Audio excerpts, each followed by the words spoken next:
Hari ini adalah Jumat Agung, di mana kita memperingati kematian Tuhan Yesus. Kita akan merenungkan kembali kasih Tuhan Yesus yang luar biasa bagi kita semua. Saya tidak tahu keadaan saudara hari-hari ini, tetapi saya akan mengatakan sesuatu, bahwa apapun masalah yang kita alami hari-hari ini, ketahuilah bahwa Tuhan Yesus sangat-sangat mengasihi kita semua. Karena itu Tuhan Yesus menghendaki agar kita berbicara seperti Roma 8 ayat 28 yang berkata, kita tahu sekarang bahwa Allah turut bekerja dalam segala sesuatu, baik enak maupun tidak enak, untuk mendatangkan kebaikan bagi mereka yang mengasihi Dia, yaitu bagi mereka yang terpanggil sesuai dengan rencana Allah.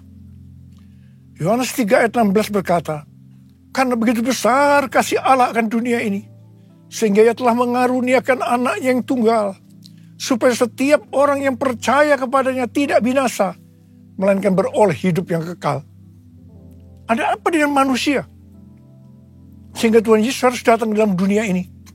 Alkitab berkata, semua orang telah berbuat dosa dan telah kehilangan kemuliaan Allah. Upah dosa adalah maut, mati, tempatnya di neraka. Neraka adalah tempat yang sangat mengerikan. Jangan sampai masuk neraka.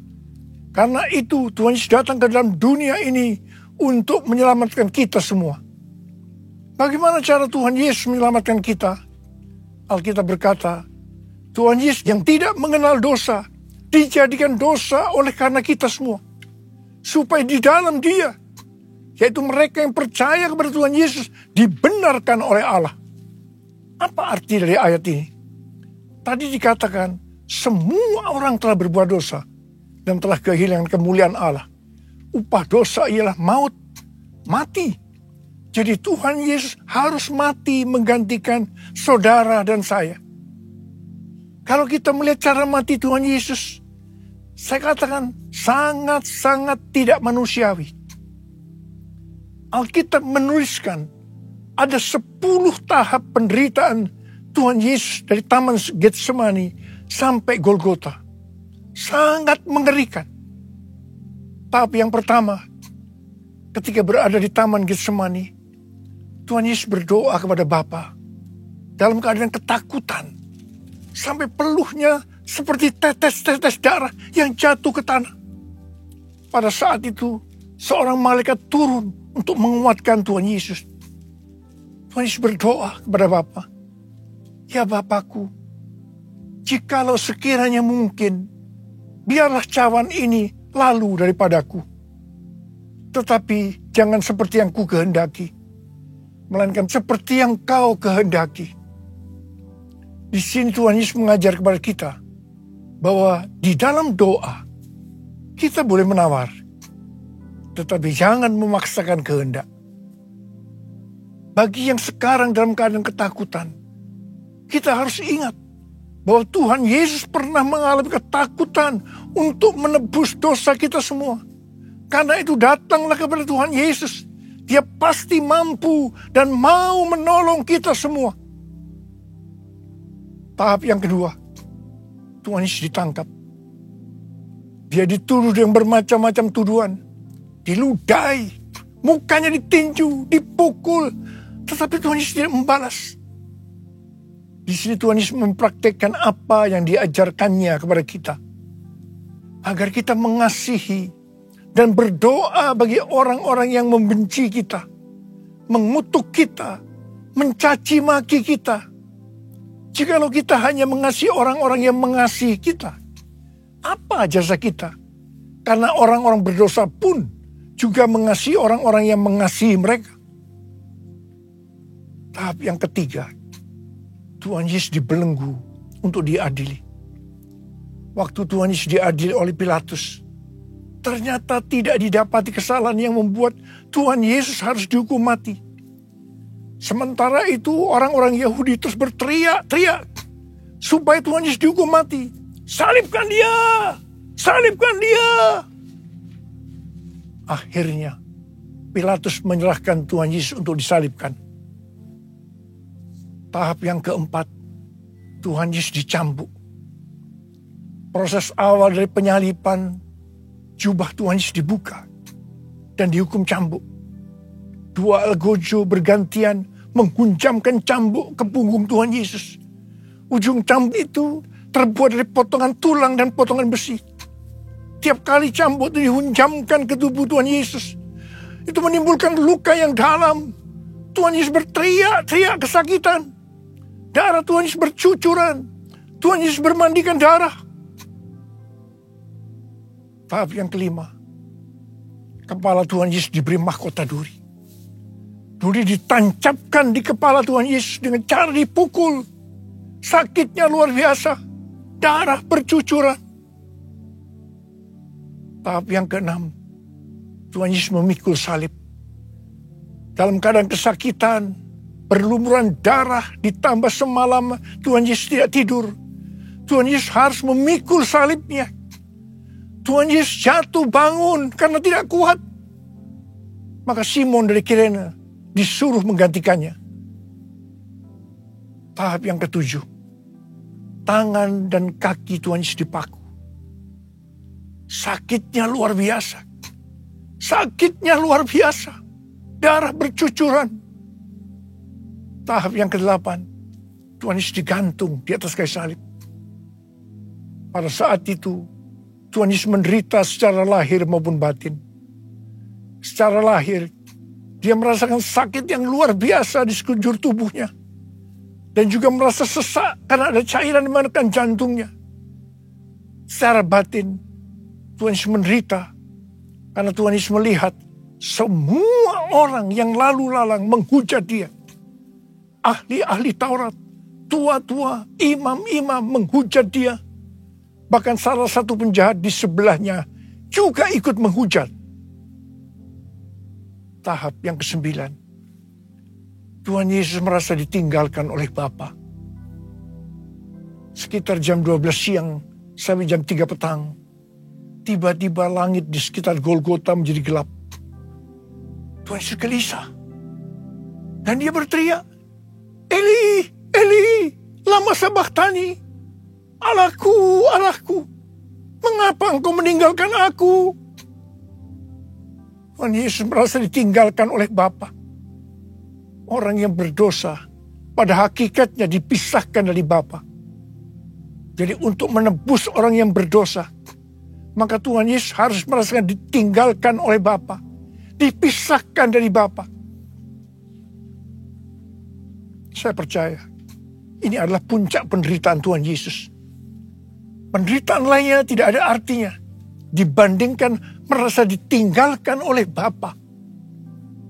Bagi saya pribadi, kalau saya tidak bisa merasakan hadirat Tuhan, itu adalah hal yang paling berat dalam hidup saya. Karena itu saya setiap hari selalu menjaga langkah-langkah dalam hidup ini. Agar saya terus mengalami hadirat Tuhan. Kalau ada dosa, harus cepat diselesaikan. Supaya terus merasakan hadirat Tuhan. Saya berharap saudara juga melakukan hal yang seperti itu. Kalau ada di antara kita yang sudah tidak merasakan hadirat Tuhan, dan kita menganggap itu sesuatu yang biasa, kita harus bertobat. Tidak ada yang lebih berbahagia daripada kalau kita berada dalam hadirat Tuhan. Sebab Alkitab berkata, di hadapanmu ada sukacita berlimpah-limpah.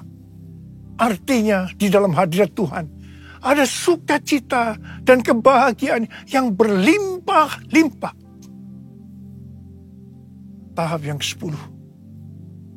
Tuhan Yesus berkata, sudah selesai. It is finished. Ya Bapa, ke dalam tanganmu kuserahkan nyawaku. Lalu Tuhan Yesus mati. Pertanyaannya, mengapa Tuhan Yesus harus mati dengan cara demikian? Mengapa tidak dengan cara yang mudah? Dipenggal kepalanya, selesai. Mengapa Tuhan Yesus harus mati dengan cara bermandikan darah? Alkitab katakan, tanpa penumpahan darah. Tanpa penumpahan darah, tidak ada pengampunan dosa. Untuk mengampuni dosa saudara,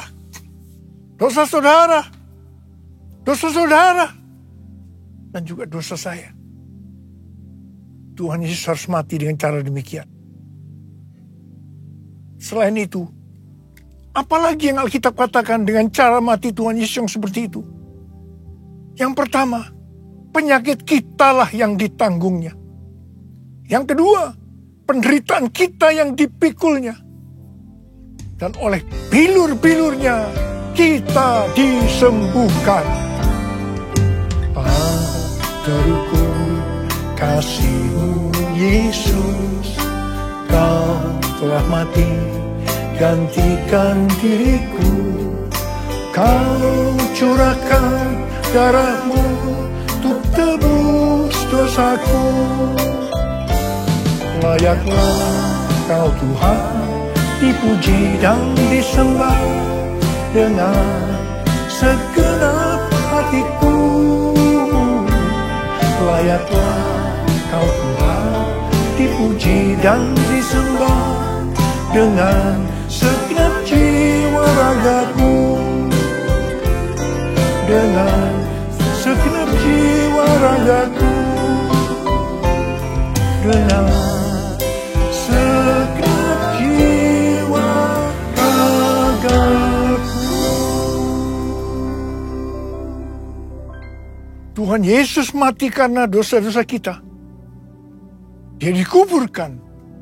Tetapi pada hari yang ketiga, Dia dibangkitkan. Haleluya!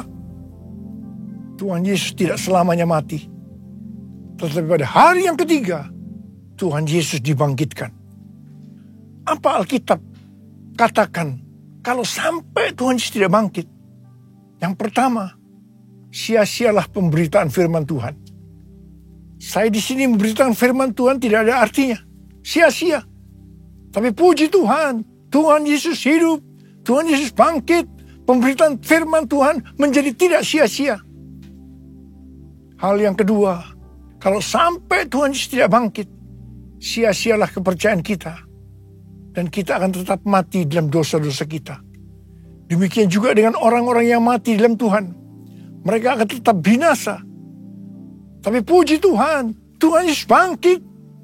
Kita tidak akan mati di dalam dosa-dosa kita. Tetapi kita akan bersama-sama dengan Tuhan Yesus selama-lamanya. Haleluya! Hal yang ketiga, kalau sampai Tuhan Yesus tidak bangkit, kita adalah orang-orang yang paling malang dari segala manusia. Tetapi puji Tuhan, Tuhan Yesus bangkit. Kita bukan orang-orang yang paling malang, tetapi justru orang-orang yang paling beruntung dari segala manusia. Ada berapa banyak orang-orang yang beruntung, paling beruntung dari segala manusia? Saya boleh katakan. Sebab dia hidup, ada hari esok. Sebab dia hidup, ku tak gentar. Karena ku tahu dia pegang hari esok. Hidup jadi berarti sebab dia hidup. Hidup jadi berarti sebab dia hidup. Hidup jadi berarti sebab Yesus hidup. Karena Tuhan Yesus hidup, maka ada hari esok. Karena Tuhan Yesus yang pegang hari esok saudara dan saya, dia hidup. Dia berkata kepada kita semua, jangan kamu khawatir. Jangan kamu khawatir. Apa yang akan kamu makan? Apa yang akan kamu minum? Apa yang akan kamu pakai? Semua itu dicari oleh bangsa-bangsa yang tidak mengenal Allah. Tetapi Bapamu di sorga tahu. Kamu memerlukan semuanya itu. Karena itu, carilah dulu kerajaan Allah dan kebenarannya. Maka semuanya, apa yang sudah butuhkan, akan ditambahkan kepadamu. Yang percaya katakan amin. Karena Tuhan Yesus hidup, maka mujizat-mujizat yang dilakukan oleh Tuhan Yesus masih ada sampai dengan hari ini. Orang buta melihat, orang lumpuh berjalan, orang tuli mendengar, orang mati dibangkitkan, orang kusta menjadi tahir, dan kepada orang-orang miskin diberitakan kabar baik. Karena Tuhan Yesus hidup, kita melihat Pentakosta ketiga sedang digenapi, di mana melalui semua peristiwa yang terjadi saat ini, penuaian jiwa yang terbesar dan yang terakhir sebelum Tuhan Yesus datang kembali terjadi. Hari-hari ini terjadi kebangkitan generasi Yeremia, yaitu generasi anak-anak muda yang dipenuhi dengan Roh Kudus, cinta mati-matian kepada Tuhan Yesus, tidak kompromi terhadap dosa, dan akan memenangkan banyak jiwa. Di Asbury University, Kentucky, Amerika, sudah terjadi revival. Sejak tanggal 8 Februari 2023, terjadi revival di antara anak-anak muda generasi Yeremia. Mereka mengalami pertobatan, kesembuhan, baptisan Roh Kudus. Revival ini sedang menyebar ke seluruh Amerika dan juga sedang bergerak ke bangsa-bangsa.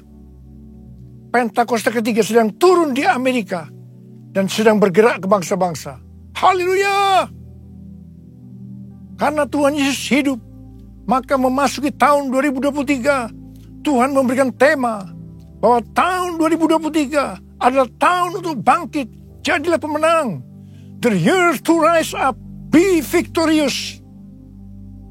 Kita harus bangkit dan menjadi pemenang dalam hal membangun manusia rohani kita. Kita harus menjadi serupa dengan gambar Yesus, yang berarti kita harus menjadi murid Tuhan Yesus.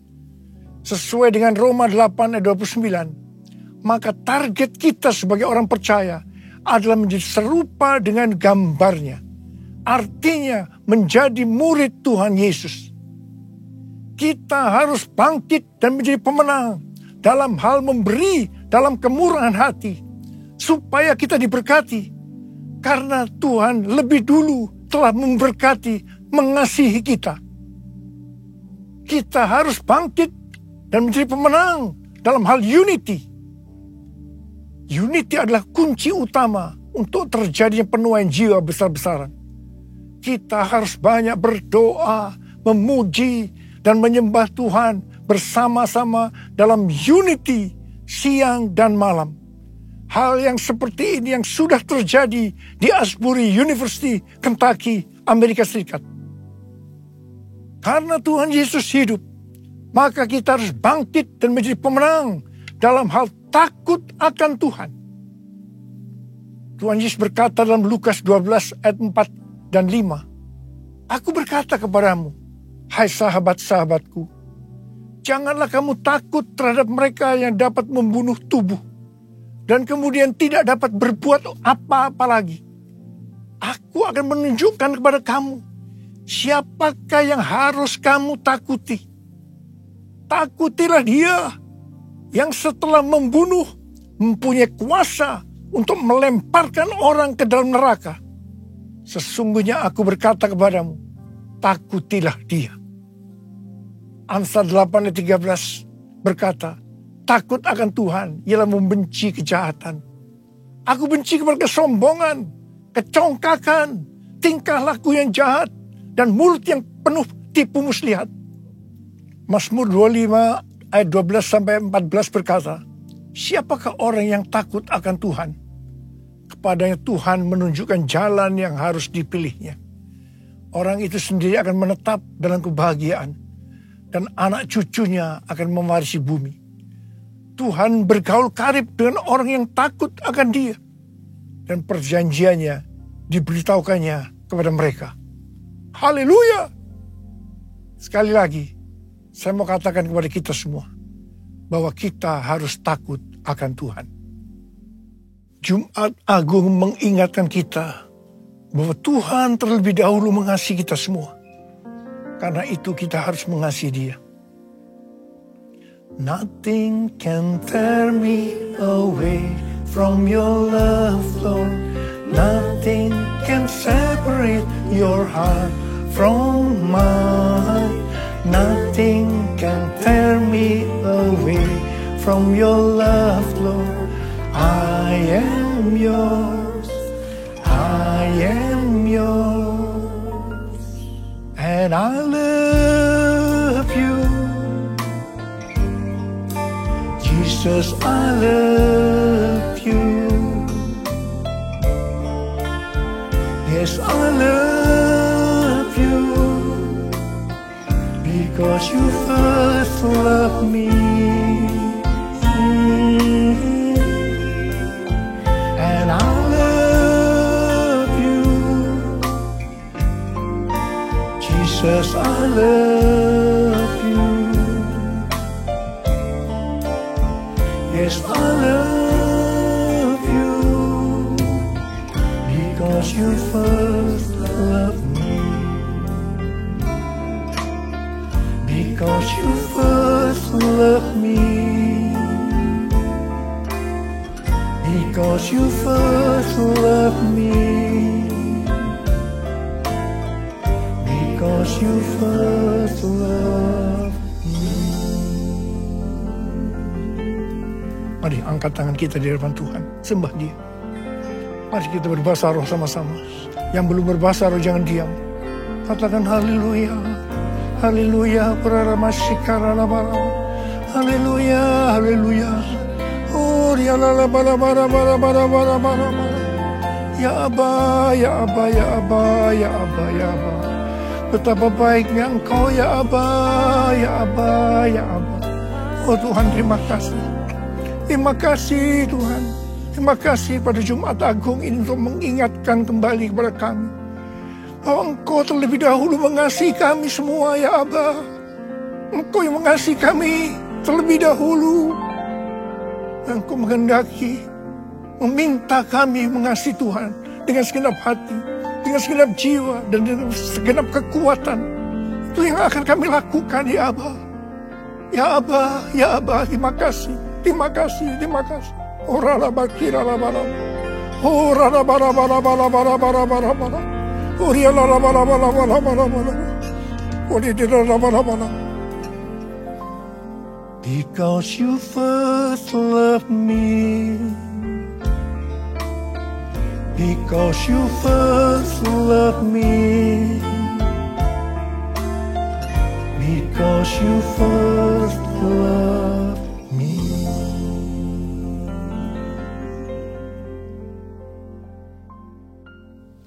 Mari, saudara-saudara, kita akan masuk dalam perjamuan kudus.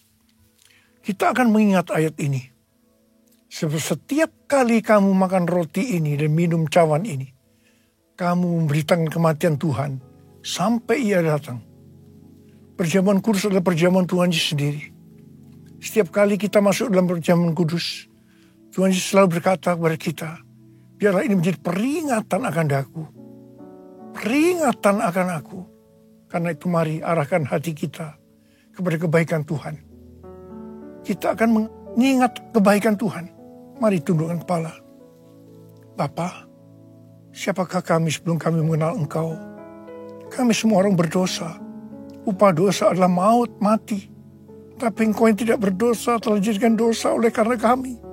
Engkau harus turun dari surga mulia, menjelma menjadi manusia, mati ganti kami dengan penderitaan yang luar biasa.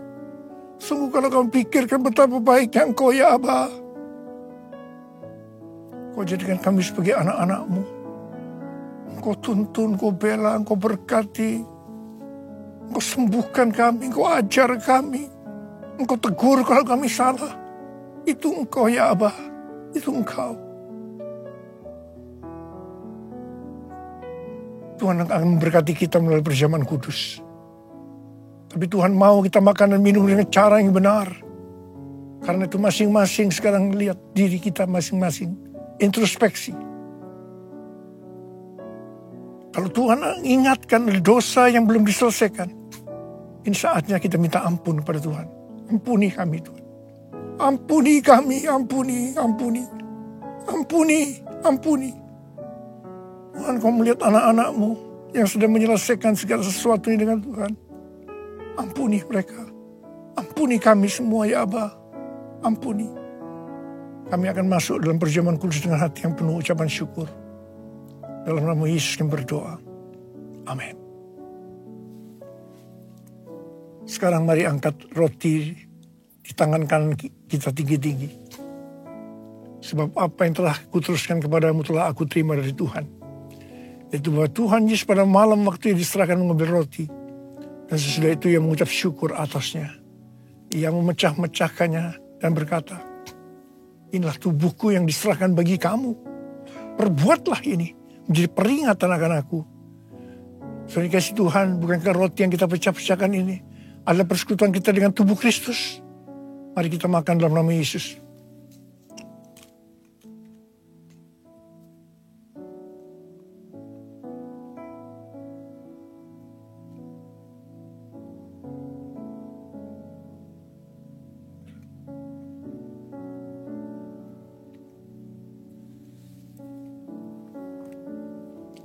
Sekarang mari angkat cawan di tangan kita tinggi-tinggi. Mungkin juga mengambil cawan sesudah makan lalu berkata, cawan ini adalah perjanjian baru yang dimeteraikan oleh darahku. Perbuatlah ini setiap kali kamu meminumnya menjadi peringatan akan aku. Saudara kasih Tuhan, bukan cawan pengucapan syukur. Yang atasnya kita ucapkan syukur adalah persekutuan kita dengan darah Yesus. Mari kita minum dalam nama Yesus.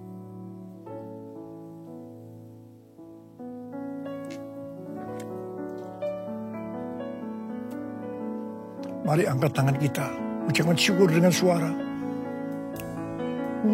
Tuhan, terima kasih. Terima kasih ya Tuhan. Terima kasih ya Tuhan. Terima kasih, terima kasih. Oh, terima kasih. Terima kasih, terima kasih. Terima kasih, terima kasih. Terima kasih. Saya berdoa bagi saudara yang sedang sakit. Angkat tangan. Saya berdoa. Tuhan, Kau melihat tangan-tangan yang terangkat. Mereka sakit. Mereka membutuhkan kesembuhan. Terima kasih. Kau jamah mereka. Jamah. Sembuh. Dalam nama Yesus. Sembuh. Dalam nama Yesus. Sembuh. Dalam nama Yesus. Sembuh. Oh, Rabba. Curahkan pengurapan-Mu buat kami semua. Curahkan pengurapan-Mu. Terima pengurapan Tuhan, terima. Kami terima pengurapan-Mu Tuhan. Kami terima.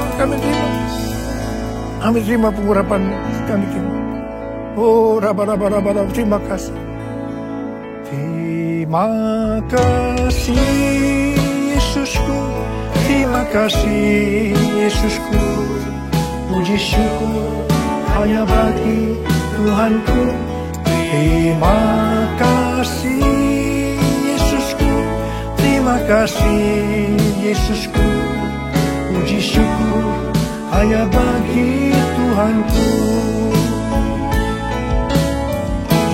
Terima kasih Yesusku, terima kasih Yesusku, puji syukur hanya bagi Tuhanku.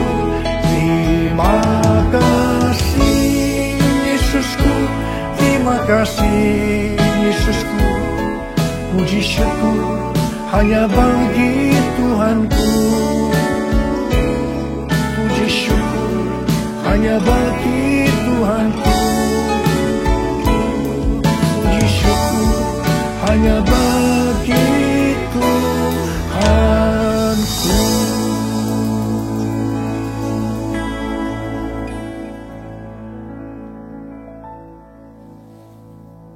Terimalah berkat Tuhan. Kasih karunia berlimpah-limpah daripada Allah Bapa dalam anak yang tunggal Yesus Kristus. Persekutuan yang manis dengan Roh Kudus menyertai saudara sekalian mulai hari ini. Sampai Tuhan datang menjemput kita di awan-awan dan bahkan sampai selama-lamanya. Yang percaya bersama-sama katakan, Amin.